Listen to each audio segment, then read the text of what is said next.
હાલ વોશિંગ મશીનમાં કપડાં ધોતા લોકો માટે એક દુઃખદ સમાચાર સામે આવી રહ્યા છે।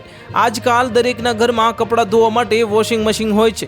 કોઈ પણ પોતાના હાથથી કપડાં ધોતા નથી। દરેકના ઘરમાં વોશિંગ મશીન મળી જ જશે, પરંતુ જો તમે પણ વોશિંગ મશીનથી કપડાં ધોતા હો તો તમને કેટલીક જરૂરી સાવચેતીઓ વિશે જાણવું જોઈએ અને તેને અપનાવવી જોઈએ, જેથી કપડાં ખરાબ ન થાય અને વોશિંગ મશીનની લાઈફ પણ લાંબી ચાલે।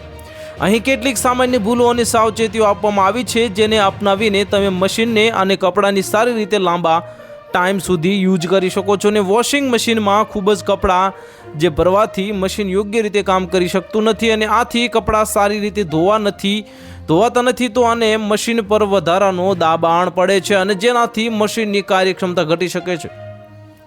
ખૂબ જ વધુ ડિટર્જન્ટ પાવડરનો ઉપયોગ કરવાથી કપડા પર ડિટર્જન્ટના જે ડાઘ રહી શકે છે અને જે આપણી ત્વચા માટે હાનિકારક હોઈ શકે છે અને કપડાં રફ થઈ શકે છે। આ ઉપરાંત વધુ ડિટર્જન્ટના વોશિંગ મશીનને જે પણ નુકસાન પહોંચાડી શકે છે અને હંમેશા ડિટર્જન્ટની યોગ્ય માત્રાનો ઉપયોગ કરવો, જેને દરેક વોશિંગ મશીનમાં ડિટર્જન્ટ માટે એક માપ હોય છે તે જ અનુસરો।